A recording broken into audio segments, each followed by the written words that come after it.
Hi kids, this is your chapter 3.3, the last leaf. Let's start with warming up. Number 1. Suppose you suffer from a long-term illness, 1 or 2 weeks. What should you do and should you avoid? Fill up the table of do's and don'ts. ऐसे समझो कि आपको एक लंबी बीमारी है, 1 या 2 हफ्ते वाली, तो उसमें आपको क्या करना चाहिए और क्या नहीं। ये टेबल डूज और डोंट्स की आपको फिल करनी है। डूज मतलब जो काम आपको करने चाहिए, डोंट्स मतलब जो नहीं करने चाहिए।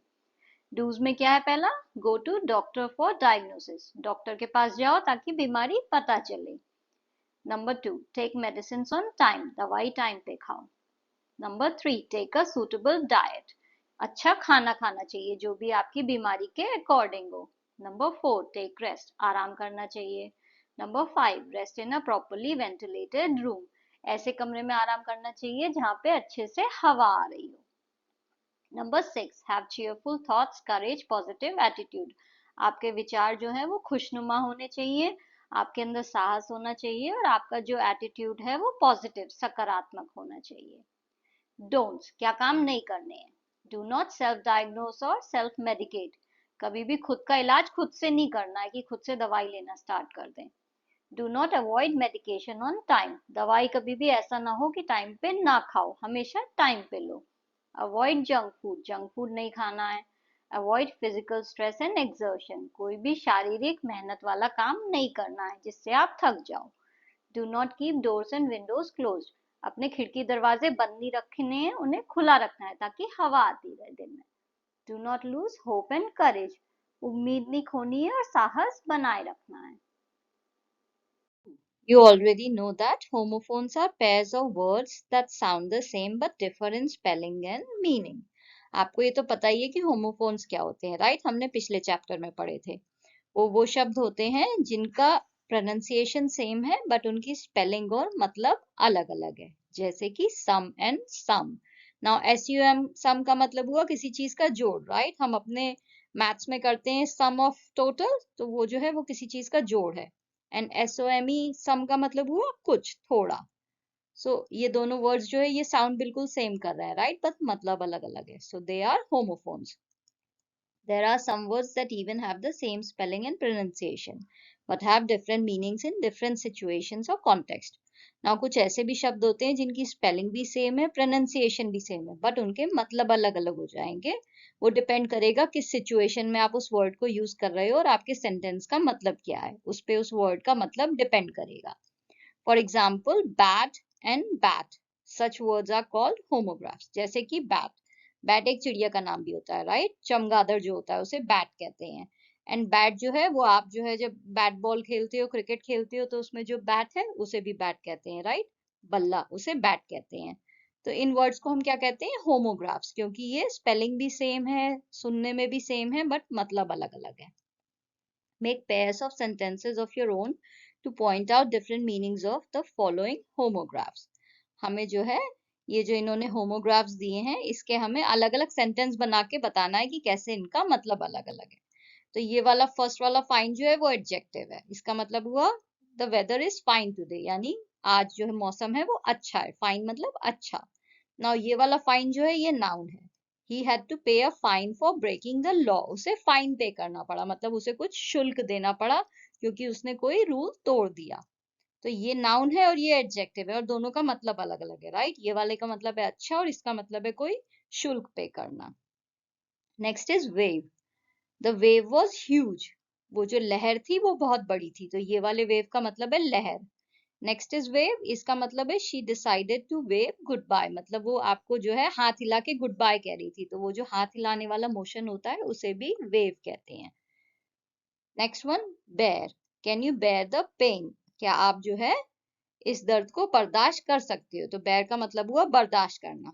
और फिर ये वाला बेयर का मतलब हुआ द बेयर वॉज ह्यूज, ये कौन से बेयर की बात कर रहे हैं? भालू की। जो जंगल में भालू होता है उसे भी बेयर कहते हैं। सो बेयर वॉज ह्यूज, वो बहुत बड़ा भालू था। And can you bear the pain, मतलब क्या तुम पेन बर्दाश्त कर सकते हो? Next one, rose. She rose from her seat, वो अपनी सीट से खड़ी हो गई, तो इस रोज का मतलब हुआ खड़े होना।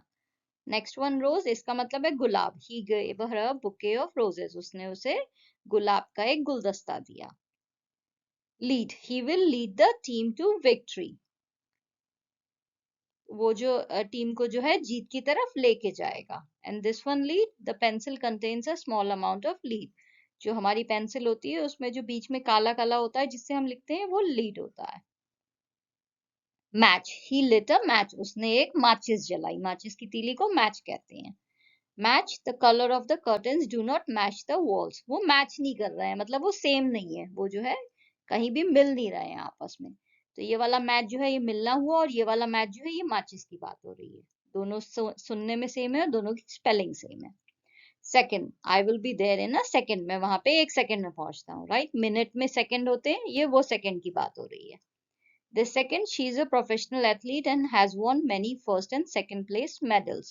वो एक प्रोफेशनल एथलीट है और उसने बहुत सारे पहले और दूसरे स्थान के मेडल जीते हैं। तो ये सेकंड जो है ये दूसरा स्थान है, और पहले वाले सेकंड का मतलब है जो मिनट में सेकंड होता है।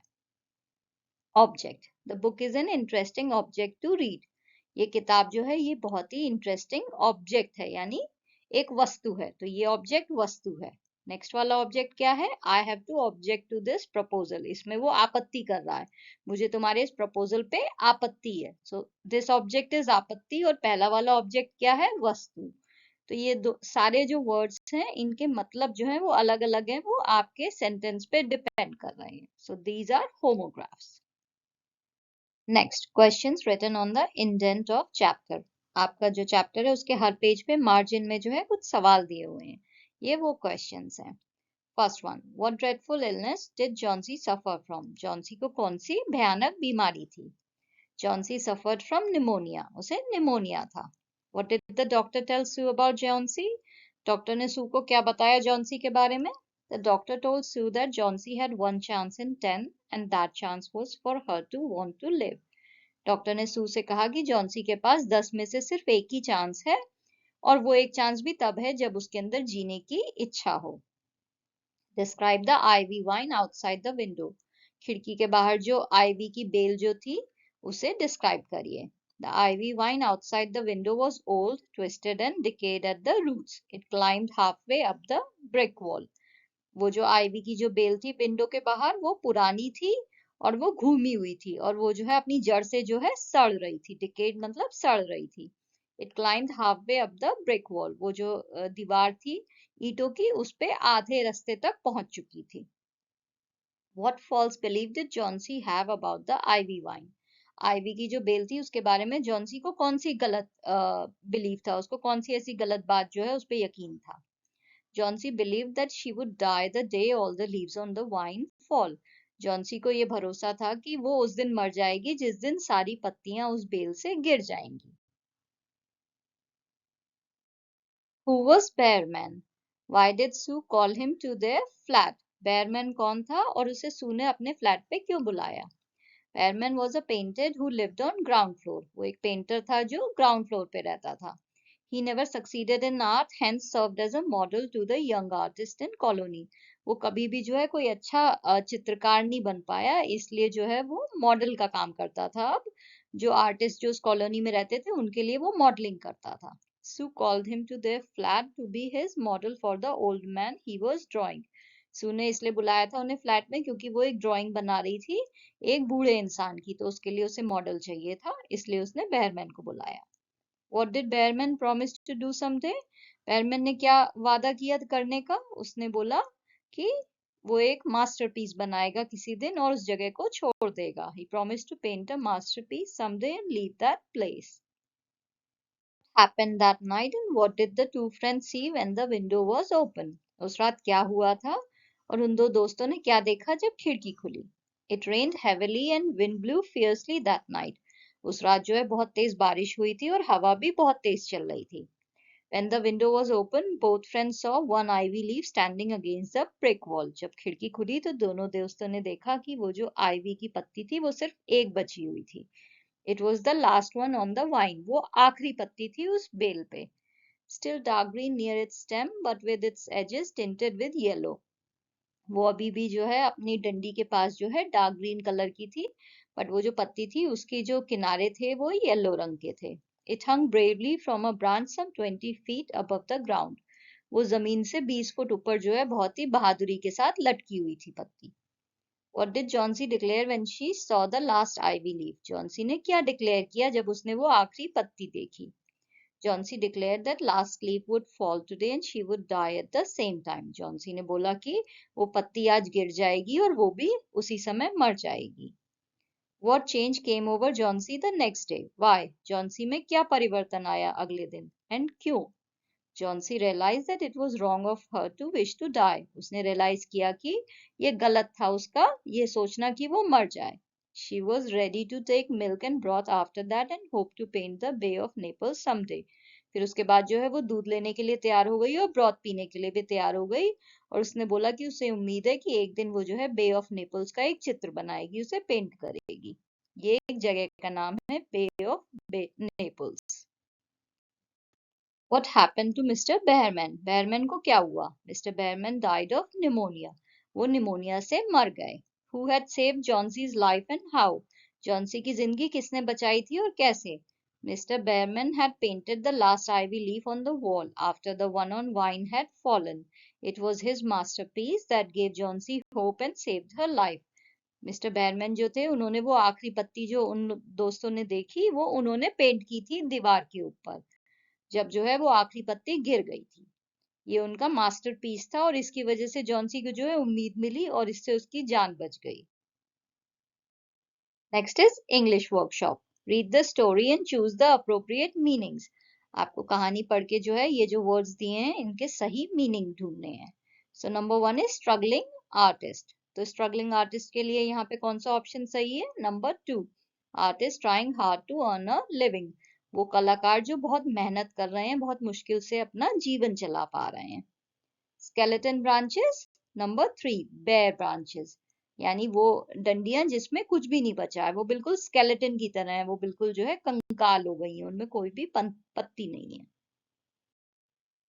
सी, wielded the brush। इसका होगा 1, painted skillfully, बहुत ही कुशलता पूर्वक कोई चीज पेंट करना।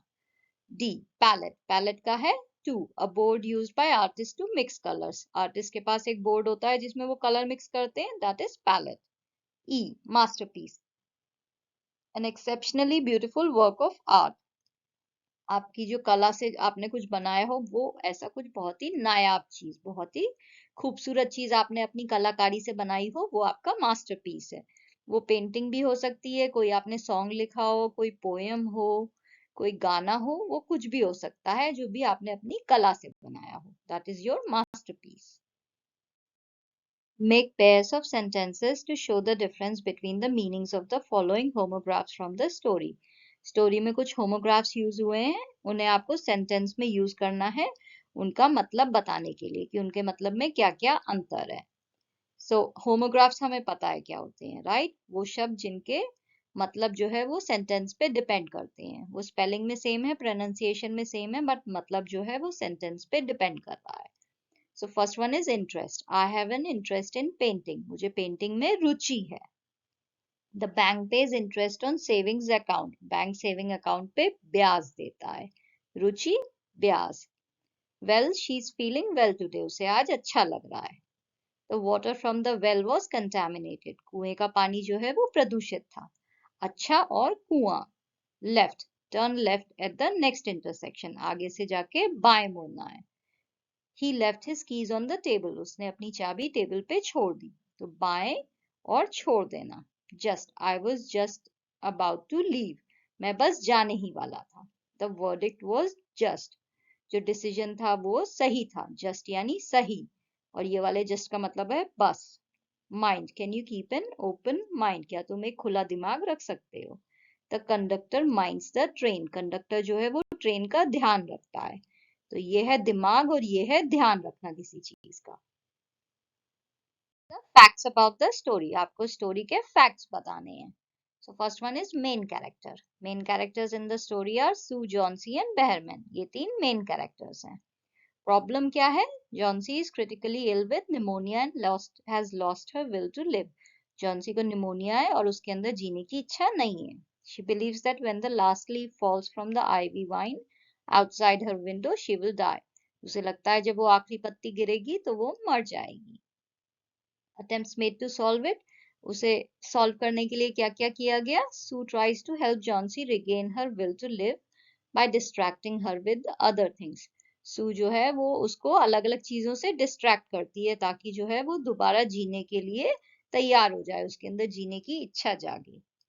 Behrman, an old artist who lives downstairs, tries to help by posing as a model for a painting.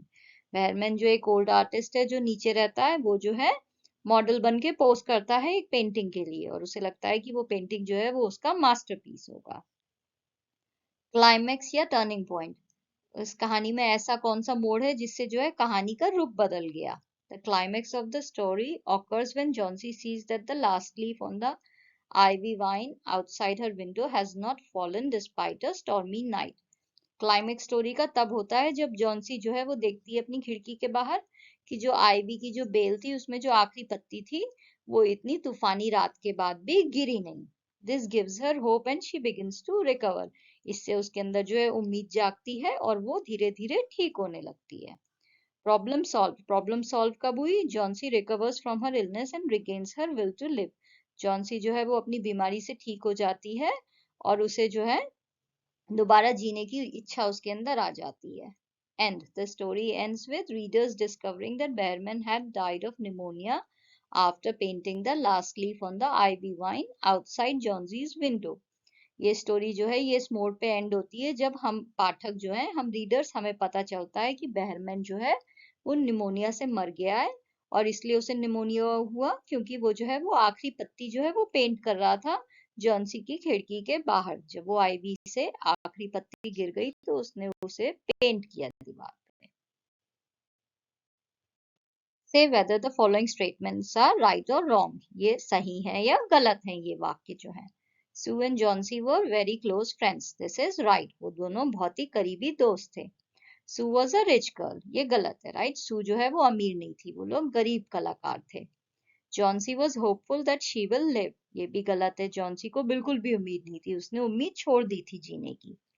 Behrman was a hard-hearted person. ये भी गलत है, Behrman तो बहुत ही kind-hearted person था, बहुत ही दयावान था। The last leaf fell off during the rain. ये सही है।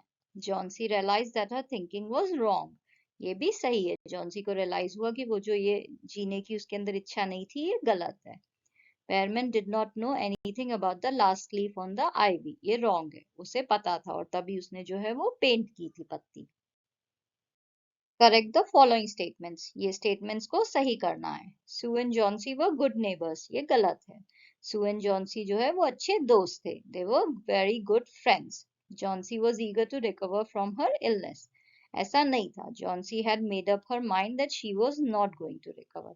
उसने तो अपना दिमाग बना लिया था कि वो कभी भी ठीक नहीं होगी। Sue ignored Johnsy completely. ये गलत है। Sue तो Johnsy का बहुत ध्यान रखती थी। Sue looked after Johnsy well. Behrman was a very heartless person. ये भी गलत है। Behrman was a very kind-hearted person. वो बहुत ही दयावान था। The real ivy leaf did not fall off at all. ये भी गलत है, वो तो गिर गई थी। The real ivy leaf fell off the night it rained and snowed. जिस रात जो है बारिश और बर्फ गिरी उस दिन वो गिर गई थी। The last leaf was a real leaf that survived. The last leaf was a leaf painted on the wall by Behrman. जो आखिरी पत्ती थी वो थी जो Behrman ने पेंट करी थी। Number 6. Read the descriptions of the following from the story and describe any one of them using your own words. ये 3 टॉपिक दिए हुए हैं, इसे आपको अपने शब्दों में डिस्क्राइब करना है। तो आपको किसी भी एक टॉपिक को करना है, बट मैंने यहाँ पे तीनों कर दिए हैं, आप कोई भी एक पिक करके अपनी बुक में लिख सकते हो। First one is ivy vine. The ivy vine is a plant that grows outside Johnson's window. वो एक पेड़ है जो जॉन्सी की खिड़की के बाहर उग रहा है। It is twisted, decayed and climbing halfway up the brick wall. वो जो है वो घूमा हुआ है, सड़ गया है और दीवार पे आधा चढ़ चुका है। It is the source of Johnson's despair as she believes that she will die when the last leaf falls from it. ये जॉन्सी की निराशा का कारण है क्योंकि उसे लगता है कि जब उसमें से आखिरी पत्ती गिरेगी तो वो मर जाएगी। Behrman. Behrman is an old artist who lives downstairs from Sue and Johnsy. बेयरमैन जो है वो एक बूढ़ा आर्टिस्ट है जो सू और जॉन्सी के नीचे रहता है, नीचे वाले फ्लैट में। He has been painting for 4 decades without any commercial success. वो पिछले 4 दशक से जो है पेंट कर रहा है, बट अब उसे अभी भी सक्सेस नहीं मिली है। But still hopes to paint what he calls his masterpiece. But उसे अभी भी उम्मीद है कि वो एक दिन अपना masterpiece बनाएगा. He earns money by posing as a model for artists in the neighborhood. वो जो है उस neighborhood में, उस कॉलोनी में जो है मॉडल की तरह पोज करके पैसे कमाता है. He ultimately goes outside on a cold and rainy night to paint a realistic looking leaf onto the wall outside Johnsie's window so that she will think one last leaf has miraculously survived the storm. वो जो है उस तूफानी रात में जो है Johnsy की खिड़की के बाहर जाता है ताकि वो जो है वो आखिरी पत्ती को पेंट कर सके, जिससे कि जॉन्सी को लगे कि ये देखो, ये तो बच गई इतने बड़े तूफान में भी. As a result of this sacrifice, he catches pneumonia and dies. इस सैक्रिफाइस की वजह से जो है उसे निमोनिया हो जाता है और वो मर जाता है. But author remarks that he had finally painted his masterpiece. But जो लेखक है वो एंड में ये कहता है कि फाइनली उसने अपना मास्टरपीस बना लिया. The last leaf that Johnsy saw. Johnsy ने जो आखिरी पत्ती देखी वो. The last leaf that Johnsy saw was painted by Behrman on the wall outside her window. Johnsy ने जो आखिरी पत्ती देखी वो पत्ती थी जो बेहरमैन ने उसकी दीवार पे पेंट की थी. It was dark green near its stem. वो अपनी डंडी के पास जो है डार्क ग्रीन कलर की थी. But its edges were tinted with yellow. But उसके जो किनारे थे वो पीले रंग के थे. It hung from a branch some 20 feet above the ground. वो जो है जमीन से 20 फुट ऊपर लटक रही थी. Naturally, it never fluttered or moved when the wind blew. वो कभी भी जो है हिलती नहीं थी जब हवा चलती थी. It was painted to give her hope and convince her that one last leaf had miraculously survived the storm. वो इसलिए पेंट की गई थी ताकि उसे उम्मीद मिले और उसे समझ में आए जो है कि ये जो आखिरी पत्ती है ये जो है चमत्कार से इतने बड़े तूफान में भी बच गई है, तो उसे उम्मीद मिले कि वो भी बच सकती है. Next is grammar exercise. So we are studying here clause. What is a clause? Clause is a group of words that has a subject and a verb. Clause जो है वो ऐसे group of words है, ऐसा sentence है जहाँ पे subject हो और verb हो. जैसे कि Ram bought a new computer. यहाँ पे राम क्या है? Subject है. किसकी बात हो रही है? राम की. तो राम क्या हुआ? Subject. Bought a new computer, उसने नया कंप्यूटर खरीदा. तो खरीदा क्या हो गया? Verb. तो ये जो है यहाँ पे subject भी है और verb भी है. So this is a clause. Now let's look at this sentence. We returned home when school was over. हम घर वापस आए जब स्कूल खत्म हुआ. तो इस सेंटेंस में दो क्लॉज हैं. पहला वाला है we returned home और दूसरा है when school was over. तो अब आप ये पहला वाला क्लॉज देखो, हम घर वापस आए. ये अपने आप में सेंस बना रहा है, राइट. आप इसके आगे कुछ भी ऐड नहीं करो फिर भी इसका मतलब बनता है कि हम घर वापस आए. किसी को बोलोगे उसे समझेगा. सो दिस इज मेन क्लॉज या प्रिंसिपल क्लॉज, क्योंकि ये अपने आप में सेंस बना रहा है. जो सेकंड क्लॉज है व्हेन स्कूल वाज ओवर, जब स्कूल खत्म हुआ, ये अपने आप में सेंस नहीं बना रहा है अगर इसके आगे आप ये नहीं लगाओ. तो किसी को बोलो जब स्कूल खत्म हुआ, वो कहेगा इसका क्या मतलब है, ये क्या कह रहे हो. तो हमें जो है इस पे ये आगे वाला क्लॉज लगाना पड़ेगा. So this one is dependent on this one. तो इसलिए इसे क्या कहते हैं? डिपेंडेंट या सबऑर्डिनेट क्लॉज, क्योंकि ये अपने मतलब के लिए जो है पहले वाले क्लॉज पे डिपेंड हो रहा है, मेन क्लॉज पे डिपेंडेंट है. सो दिस इज सबऑर्डिनेट और डिपेंडेंट क्लॉज. एंड व्हेन क्या हो गया? व्हेन है सबऑर्डिनेटर, क्योंकि ये इन दोनों को जोड़ रहा है. तो ज्वाइनिंग वर्ड को कहते हैं subordinator. So main clause, subordinate clause, subordinator. So the first one makes complete sense. So it is called main or principal clause. The second one is not complete by itself. It depends on the main clause to convey proper sense. So it is called a dependent or subordinate clause. When is the joining word and it is called a subordinator. In the following sentences, point out the main clause and subordinate clause and circle the subordinator. तो अब ये जो sentence है इसमें आपको main clause, subordinate clause और सबऑर्डिनेटर ढूंढना है. ना आपको सिर्फ एक चीज ध्यान रखनी है, जरूरी नहीं है कि मेन क्लॉज जो है वो सेंटेंस में स्टार्टिंग में ही आए. कभी कभी ऐसा भी हो सकता है कि मेन क्लॉज बाद में आए. आपको जो है सिर्फ ये देखना होगा कि कौन से क्लॉज का मतलब अपने आप में बन रहा है. अगर किसी क्लॉज का मतलब अपने आप में नहीं बने तो वो है सबऑर्डिनेट या dependent clause. So first one is there was a colony where many struggling artists lived. यहाँ पे there was a colony क्या है? ये मेन क्लॉज है, क्योंकि आप इसके आगे कुछ नहीं लगाओ फिर भी इसका सेंस बन रहा है कि एक कॉलोनी थी। सबऑर्डिनेट क्लॉज क्या है? Where many struggling artist live, जहाँ पे बहुत सारे स्ट्रगलिंग आर्टिस्ट रहते थे। ये सबऑर्डिनेट क्लॉज है क्योंकि ये अपने मतलब के लिए पहले वाले क्लॉज पे डिपेंड हो रहा है। एंड सबऑर्डिनेटर क्या है? वेयर, क्योंकि ये जोड़ रहा है दोनों को। सो this is what it is. In B, those who looked after her well, Jauncey showed no signs of improvement. सू जो है वो उसका ध्यान रखती थी, फिर भी जॉन्सी में इम्प्रूवमेंट के कोई साइन नहीं थे। तो अब आप ये देखो, ये जो सेकंड क्लॉज है, Johnsy showed no signs of improvement, ये अपने आप में सेंस बना रहा है। इसके आगे ये मत भी लगाओ तो भी इस सेंटेंस का सेंस बन रहा है। So this is main clause. So main clause is Johnsy showed no signs of improvement. Subordinate clause यहाँ पे क्या है? Those who looked after her well, Sue उसका ध्यान रखती थी फिर भी। और सबऑर्डिनेटर क्या हो गया? दो, क्योंकि ये इन दोनों को जोड़ रहा है। ये वर्ड जो है फिर भी ये इन दोनों सेंटेंस को जोड़ रहा है। So this is सबऑर्डिनेटर।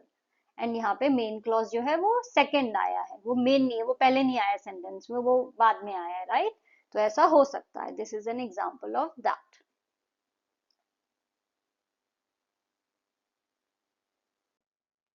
Sue thought that she had fallen asleep. तो इसमें सू ने सोचा, ये मेन क्लॉज है। that she had fallen asleep, कि वो सो गई थी, ये जो है ये सबऑर्डिनेट क्लॉज है। और that क्या हो गया? वो है सबऑर्डिनेटर। in D, old bearman was a painter, तो ये तो मेन क्लॉज हो गया। who lived on the ground floor, ये सबऑर्डिनेट क्लॉज हो गया। और who क्या है? वो है सबऑर्डिनेटर। Johnsy was sleeping, तो Johnsy was sleeping main clause है। When the two went upstairs, ये है subordinate clause। And when क्या है? Subordinator। I want to see the last one before it falls, तो I want to see the last one, ये है main clause। Before it falls, subordinate clause। और before क्या है? Subordinator। Compose an imaginary dialogue between Sue and Johnsy when they realize about what Behrman had done for Johnsy। आपको एक काल्पनिक dialogue बनाना है सू और जॉन्सी के बीच में, जब उन्हें ये पता चलता है कि बेहरमैन ने क्या किया जॉन्सी के लिए। तो आपको सोचना है कि जब उन्हें पता चलेगा इस बारे में कि बेहरमैन ने ये किया, तो वो आपस में क्या बातचीत करेंगे। So answer is this is an imaginary dialogue between Sue and Johnsy when they realize what Behrman had done for Johnsy. So Sue would say, Johnsy, I have something to tell you. Behrman painted the last leaf on the wall outside your window.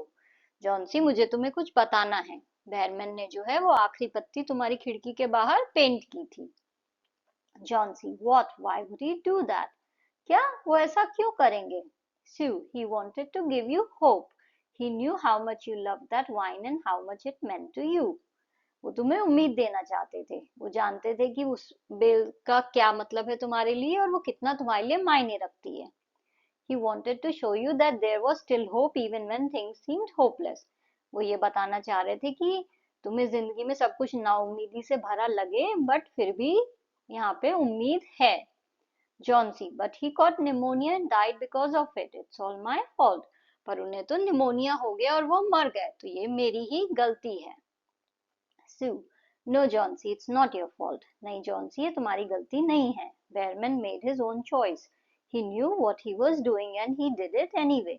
ये Behrman की choice थी, उन्हें पता था वो क्या कर रहे हैं और उन्होंने फिर भी वो किया। He wanted to help you and he did. वो तुम्हारी मदद करना चाहते थे और उन्होंने की। He painted his masterpiece. उन्होंने अपना मास्टरपीस बना लिया। Johnsy, I can't believe it. I never knew he cared so much about me. मुझे नहीं पता था कि वो मेरा इतना ख्याल रखते थे। He did Johnsy, वो रखते थे।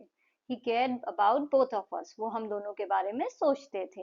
And now we have to remember him and honor his memory by living our lives to the fullest, just like he did.